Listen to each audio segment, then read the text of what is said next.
Next हम पढ़ेंगे glycolysis की। ग्लाइकोलिसिस की रेगुलेशन किस तरह से होती है और उसके की एंजाइम किस तरह के होते हैं। इसमें हमें याद रहे कि नेट ग्लाइकोलिसिस जो होती है वो साइटोप्लाज्म के अंदर होती है। इक्वेशन जो होती है वो बैलेंस्ड नहीं होती केमिकली, लेकिन एग्जैक्ट बैलेंस इक्वेशन डिपेंड करती है ionisation state of reactant products के अंदर। सबसे पहले ग्लाइकोलिसिस के अंदर रिएक्शन क्या होता है, एक ग्लूकोज का मॉलिक्यूल, दो फॉस्फेट और इसके अलावा दो NAD और दो ADP मिलके दो पायरुवेट, दो ATP, दो NADH और दो हाइड्रोजन आयंस बनाते हैं। तो इसमें क्या होता है कि NAD पॉजिटिव से रिड्यूस्ड फॉर्म से न्यूट्रल फॉर्म के अंदर कन्वर्ट हो जाता है, NADH के अंदर कन्वर्ट हो जाता है। ये हो गया इसका रिएक्शन। अब क्या क्या स्टेप्स इसके अंदर इन्वॉल्व हैं, याद रहे जहां पे स्टोर बना हुआ है वहां पे irreversible important point of regulation होते हैं ग्लाइकोलिसिस के। तो ये सारा का सारा ग्लाइकोलिसिस का पाथवे है कि किस तरह से ग्लाइकोलिसिस होती है।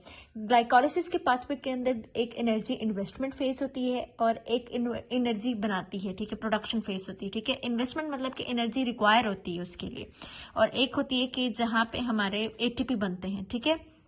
तो अगर हम बात करें तो ओवरऑल इन्वेस्टमेंट फेज के अंदर दो ATP इस्तेमाल होते हैं। जब ATP बनते हैं तो यानी कि 4 ATP बनते हैं, तो total net production of ATP जो होते हैं वो फिर 2 रह जाते हैं, मतलब 4 से आपने 2 माइनस किए हैं तो फिर 2 रह जाते हैं बाकी।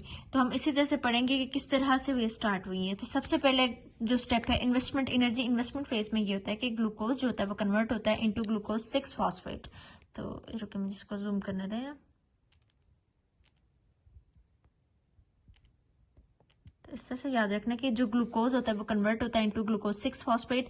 यहाँ पे एक ATP का मॉलिक्यूल इस्तेमाल होता है। अब ये ग्लूकोज 6 फॉस्फेट फ्रक्टोज 6 फॉस्फेट के अंदर कन्वर्ट हो गया। फ्रक्टोज 6 फॉस्फेट में मजीद कन्वर्ट होना होता है फ्रक्टोज 1,6 बिस फॉस्फेट के अंदर। यहाँ पे भी एक ATP का मॉलिक्यूल चाहिए होता है। याद रहे कि अब ये ग्लूकोज 6 फॉस्फेट जो होता है वो हेक्सोकाइनेज को इनहिबिट कराता है। ये ग्लूकोज ने कन्वर्ट होना होता है ग्लूकोज 6 फॉस्फेट पे, इसके ऊपर एक्ट करता है हेक्सोकाइनेज या ग्लूकोकाइनेज एंजाइम, ठीक है। ये ग्लूकोज 6 फॉस्फेट जो होता है इसने इनहिबिट कराना होता है हेक्सोकाइनेज को, ठीक है, इनहिबिट कराता है। जबकि फ्रक्टोज 1,6 बिस फॉस्फेट जो होता है वो इनहिबिट कराता है ग्लूकोकाइनेज को, ठीक है। F वाला G को करा रहा है, G वाला H को करा रहा है, ठीक है। इस तरह से याद रखना है। और साथ ही साथ हमें ये पता होना चाहिए कि AMP फ्रक्टोज 2,6 बिस फॉस्फेट जो होता है वो हेल्प आउट करता है PFK1 को। PFK1 एक रेट लिमिटिंग एंजाइम होता है जो कि कन्वर्ट करता है फ्रक्टोज 6 फॉस्फेट को इनटू फ्रक्टोज 1,6 बिस फॉस्फेट। अब ये जो स्टेप है ये रेट लिमिटिंग एंजाइम होता है, रेट लिमिटिंग स्टेप होता है।